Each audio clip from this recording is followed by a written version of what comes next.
My mom got me sick on purpose just to collect the disability checks. Guys, my name's Mr. Reddito, and we've had some villains on this channel through the stories. Queen Karen from Denny's, crazy abusive sister, which was the 9-part story, and the dad that secretly married a new family. But let me tell you guys, the highlighted story of the day might be one of the most villainous characters I've ever read a story from. That's in our highlighted story, but first, we're going to hop into story 1. I hope you guys are having a great day. Let's get right to it. Hey guys, so, a bit of context. I, male 32, have been with my wife who's 30 for 3 years. She comes from a country where women get to keep their maiden name after marriage, which was fine with me though, as someone who comes from the South. My family pushed for my wife to take my last name, but she ended up keeping hers, which made my family somewhat unhappy, saying it was disrespectful of her to keep her maiden name. But thankfully, they got over it and things got better and we reconciled later. Now, this last name issue has been brought up again, and when my wife and I found out we were expecting a baby boy, I sat with my wife and we sat down and told her that my son's going to get my last name and explained so that there's no confusion. She disagreed and said no and came up with a compromise, which was that our son gets both our last names. But I declined, explaining how awkward and confusing and just complicated that would be. Not to mention, the middle name would be a long name, but she said I could consider since my last name will still be there. But I said no and told her we'll just have to go with what most families here do, and it's going by the father's last name. She threw a fit, calling me selfish, and accused me of treating her as if she was a mother gets less, or no say. But I reminded her that she gets to keep her maiden name and we're even. She then argued that I was mixing two things together that are unrelated, and was holding the fact that she got to keep her maiden over her head, though it was her right to do the same with deciding what surname our son will have. I said I was sorry, but I cannot accept this compromise, especially with how my family will react, and told her she should just go with the flow and agree my son having my last name. She got upset and refused to talk to me after calling me selfish and a dictator and a minion for my family, even though I'm just looking out for our son's best interest and keeping them in mind. I just think she's being deliberately stubborn here, but I'm not sure. Am I the a-hole? Okay guys, so that was an interesting story to start it with before our highlighted story, which is coming up next. In my opinion, and also in the opinion of many people when I read the original thread, I think OP is absolutely the a-hole. He seems narcissistic, controlling, and altogether I got so many red flags. Let me know in the comment section down below what you guys make of this story. I also think that OP needs to come to a decision with his wife and not claim to be able to make all the important decisions and acts like he's doing her a favor. Guys, our highlighted story's coming up next, and it's one of the most villainous, human, vile beings that we've ever read on this channel. We're going to discuss it after. Let's get right into story 2. I'm 19 and a female, and my mother is my only living relative. My father died when I was very young, leaving me in her care, but she abused our relationship just so she could satisfy her greed for money. This takes place over several years. I've only managed to speak out now after I've recovered a bit. I don't know my father at all. I was very young when he left with my mother. I do remember my mother taking lots of pills though, and then she started to act weird around me. That was my first introduction to drugs. My mother was an addict and a bad mom. She was leaving me alone at home with a few dollars to get some food for dinner when I was 7 years old. And then she would bring over weird men and ask me to be nice to them. I was not allowed to touch her bag or any of her stuff. I had to ask for everything. She got in and out of jobs, getting fired for petty things like stealing. We lived in a very shitty apartment that I was ashamed to even bring my friends to. She taught me how to lie when my teachers asked me about how things were at home. The truth was that I dreaded coming home to the apartment and her. As the years passed, our relationship merely got worse as I started to see what was wrong with her lifestyle. She spent half her money on buying drugs, and then the other half was divided between bills and expensive clothes. For someone who enjoyed taking drugs that were bad for her, she spent a lot of money trying to look decent. But she still looked like a crackhead. It was very embarrassing for me to bring her to parents' evenings or school events. But what kept me loyal to her and not reporting her was that sometimes we would get along. She would say she loved me and would open up about the father leaving us. I would feel guilty and start making excuses for her. When I was 15, she finally had a stable job waitressing at a dodgy bar. It was around that time I started to have problems with my health. I would always feel weak and tired most of the time. My marks at school started to drop and they all had to call my mom. I had always been very intelligent and was in advanced classes for most of my subjects, so this was strange. She was very upset about having to take me to the doctor because the only thing she sees fit to spend money on are expensive handbags. I went with her to the doctor and he told her what was wrong with me, gave me some pills. When I asked her what was wrong, she got upset and told me she would talk to me later. I noticed that she'd been very grumpy those days and was not spending as much money as she used to. Eventually, she told me what the doctor had said. I'd been getting seriously ill those days, so I believed her when she told me that I had a very serious disability that affected my mental health, and I needed to get help. Otherwise, I was not going to survive. For the first time in my life, she seemed to care about me genuinely. I thought that my serious medical condition had finally made her care for me. When I took more pills, I began to get sicker. The tiredness got so bad that I would be unable to get up and go to school on some days. My mom would tell the teachers that I had a disability. Then I would get headaches and started to hear sounds. My mom told me that it was my mental condition getting worse, and if I do not get more medication, I was only going to get even more worse. I was in so much pain. I started to see shadows all over the place. It was getting scary. I would have terrible mood swings and depression. Suicidal thoughts were always on my mind. One day, she took me to apply for the disability check. On that particular day, I got a double dose of pills, and I was out of it for a long time. When I asked her what happened, she told me that my condition had gotten worse while we were applying. But it did look like the application was going to get approved. She stopped allowing my friends to come to the house because she claims they would only make me feel worse. Word got around and soon many people now knew about my condition. My mother would take me to events, but I never remembered anything that happened there. She said I got worse when I was around too many people. She told me that we were struggling, but she was using every last cent she had to take care of me. It is scary to even think about it now, but I trusted her with all her words, and I hoped I would get better soon. On some days, I would be completely normal, and I would feel as if I was going to be okay. That would be after she gave me some pills. I believed that she was telling the truth and the pills were going to help me get rid of the visions. That would just be so vivid. I eventually had to leave school because I was so disoriented during class. There was a particular incident where I was sure that I was seeing creatures in the classroom. I started to freak out even though people were telling me it's not real. In the end, I stopped going to school because I would have those outbreaks. I stayed home and did homeschooling, but it was usually very difficult to even focus. It was like every piece of information that I tried to absorb fell through a sieve in my mind.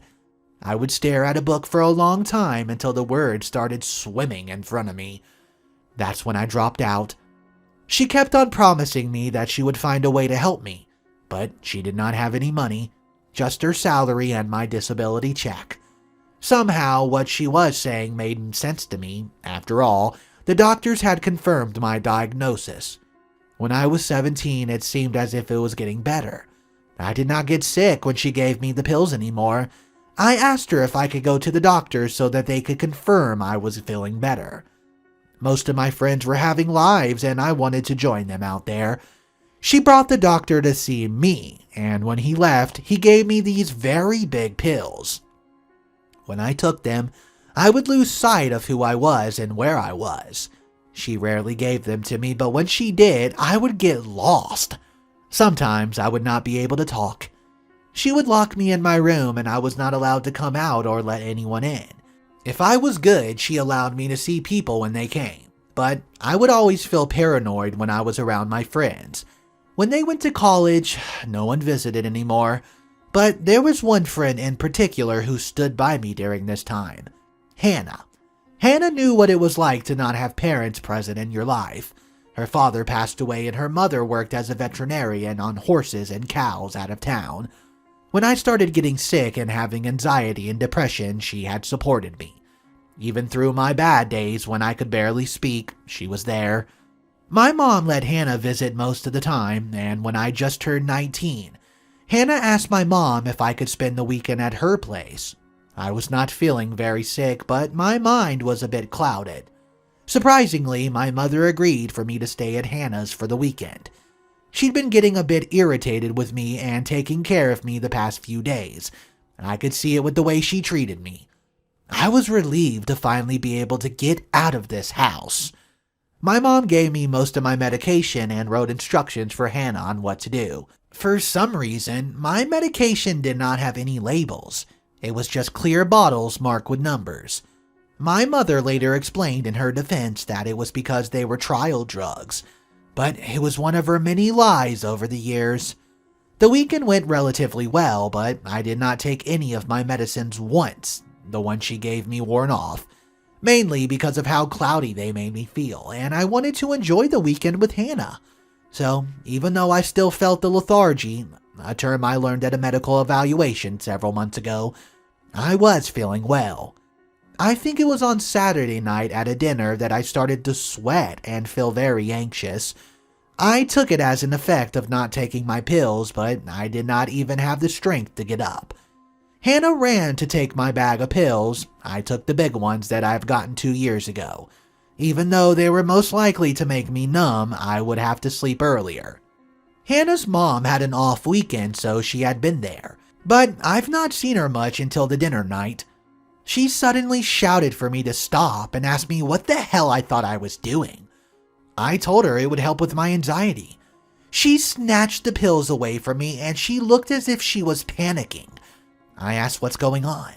I was starting to feel scared. I got scared when people started acting over-emotional in my presence. She asked her daughter how she let me leave my mother's sight if my medical condition was this bad. I was taking pills that were meant for horses. I told her that's ridiculous because I've been taking those pills for 2 years. And then she freaked out. She went and fetched a case, then took out a bottle of pills which looked exactly like mine. But they were for horses. She asked me where I got the pills and I told her that the doctor gave them to me for my mental condition. She asked if I was taking them every day. I said that only here and then, and my mom did not want me to take them every time. I was very confused about why my mother would give me pills that were for horses. I could not form any logical thoughts, and I ended up having a panic attack. Hannah's mother then took the rest of my pills and she told Hannah to go with me. Hannah told me not to worry about anything, that everything would be okay. The next day, though, everything became chaotic. Her mother wanted to help me press charges so they could investigate. There was even a chance that my mom was lying about me being mentally ill. In the beginning, I was hesitant to press charges because I do not think she would do such a thing, as she's been taking care of me. But I vaguely remembered how she had been before I got sick and reluctantly agreed. Well, guys, she got arrested for giving me horse pills and there was an investigation done into her. I had to undergo a lot of testing and some questions by the police as well. I explained that I did have a mental condition as far as I knew. The doctor had said so when I was 15. I did not know why I was getting the wrong pills though. I tried to answer with as much honesty as I could, but there were gaps in my memory and understanding. There was so much that was just not making sense and I decided to see her once, despite everyone telling me not to. And she told me that she only wanted me to feel better and she loved me. She needed to tell them that I was really mentally ill. I was confused, of course, and she had been the only person that I believed for so many years. Months later, when I was cleaned from all the drugs and pills, I found out the reason I felt loyalty to her was because of some form of Stockholm Syndrome. But then the medical test proved that she's been lying about everything. I was not mentally ill and intellectually challenged. I did, however, suffer from chronic fatigue, which could be treated, without the side effects that I had been getting from the wrong pills my mother gave me. After some months went by, her case finally went to trial. This was when I found out just how sick and twisted my mother was and how she had once again failed me. She lied to me about the doctor's diagnosis. She saw it as an opportunity to get the disability check through my suffering. She had also forged documents to prove I was mentally unstable. My chronic fatigue was never going to get me the check, so she decided to make me mad. This is where the man who had been supplying her with the pills and aiding her came in. It was a boyfriend of hers. He gave her the pills, making me worse so that they could collect the check. He said she needed the money because she was in a lot of debt. When she got it, she continued to use the money to fund her drug lifestyle and shopping addiction. When a search was done at her house, they found a lot of expensive clothes and drugs, which led to another charge. Not only that, but she had also gotten sympathy from the community and many people who found out about me, leading to her extorting a lot of money from people. So, she had been lying to me about having no money for my pills. Her doctor's friend from the pharmacy testified and said they had to keep changing the pills because I built an endurance to some of them, and they could not keep me drugged up all the time or I would die. He quoted her words, of which she said, and I'll tell you them now. "She is no use to me dead." Yep, my own mother kept me alive for the reason of money. She did not even confess. She denied it and said that it was just people lying. I vividly remember when I had to testify against her. I spent so many years defending her, and also depending on her, thinking that she loved me and being manipulated. It was so difficult to speak to her, but I had to. I knew what she had done to me even if she refused to acknowledge it and made it seem like I was crazy. She had told me so many times that I was not fit to be around normal people and she was trying to fix me, when it had been all lies. I told them everything that I could remember, even though it took me so long to give my testimony. My speech got muddled at times, and the doctor told me that it was okay. It's because I'd been on those drugs for too long. Even now, it's difficult to concentrate for a long period. But anyways, after my testimony, they sentenced her. There were so many charges against her: fraud, abuse, drug use, etc. She got sentenced to many years in prison, with no parole. She had stolen nearly $1 million from organizations and people while lying about my condition, and many of those people had good lawyers who came after her and her drug involvement, which turned into another few cases, which did not help her. Recently, I found out that my mom, I don't even know if I should call her that anymore, had been beaten up by inmates. They found out what she did to me, and I guess they felt strongly about it, and she got beaten up very badly. Her leg was fractured in several places in such a way that it might not heal. I've not gone to see her even once, despite her calling me nonstop. She has always been a liar and a manipulative person, and I refuse to believe she's changed. I never want to see her again, and to be honest, I do not feel bad or good about her getting beaten up. It's just karma working. It does not compare to the pain I'm still facing and trying to overcome because of her. I've been staying with Hannah and her mother for a while now, getting therapy, and getting used to not being so depressed and comatose most of the times. I've also been getting treatment for my chronic fatigue and the damage that was done to my nervous system. It was mostly the horse pills that did the most damage, as they're not supposed to be taken by humans, especially not minors. It's not rare for me to twitch occasionally or lose my train of thought, but with help, my mind's getting sharper every day, and I'm also starting to feel like myself a bit. I've cut off all contact with my mother. Okay, if you guys have been listening to the channel for a while, you know there's a lot of characters in these stories that are completely evil and straight up vile. In my opinion, I strongly believe this mother is number one. But let me know in the comment section down below. Let's take a vote. If you can recall any extremely vile characters from the past stories, drop your most vile one down below. I'm locking in the mother from this story. Now guys, let's discuss this story. Who in the world would ever go and poison their own child just for a little bit of a check? Now, I understand she's a drug addict, but buying expensive purses? Absolutely no reason for that. The only sad thing I read in this story that I could not get over was the fact that OP did not tell us how long the mother got sentenced for. All we know is it's no parole and she got beaten up in prison. Once again, guys, let me know what you make of this story in the comment section below, as I think this was the most vile creature yet.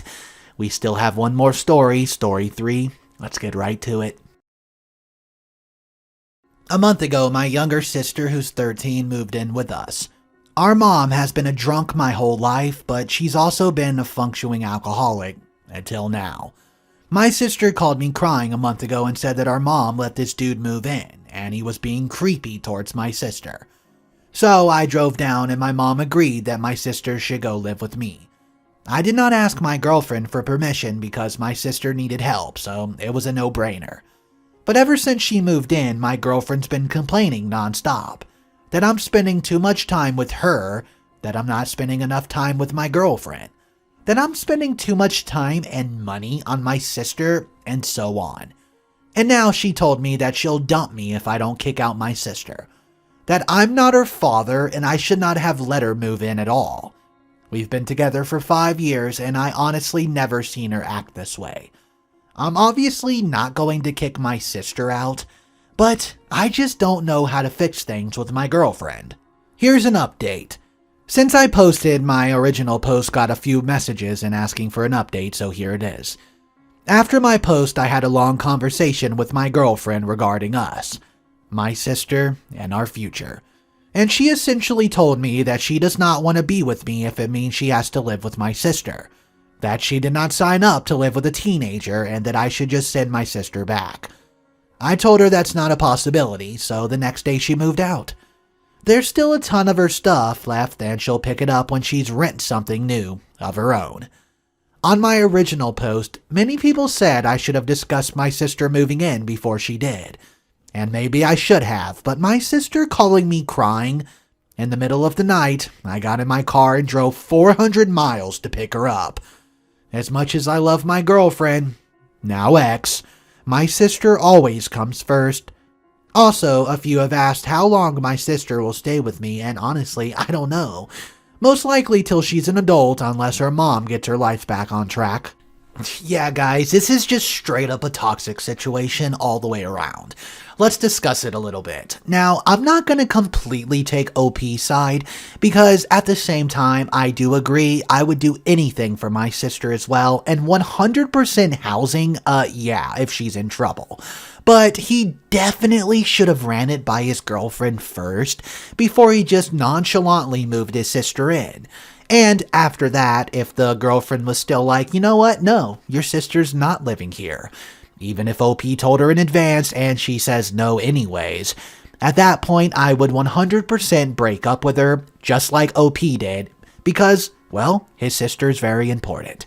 Guys, let me know exactly what you would have done if you were in this situation. Drop it down below. That's going to be all the stories I have for you today. Once again, my name's Mr. Reddito, and I read daily stories of some of the most drama-filled Karen stories, Am I the A-hole stories, you name it, we cover it. So if that's something that you do like, check out the channel, and I hope you guys have an amazing night.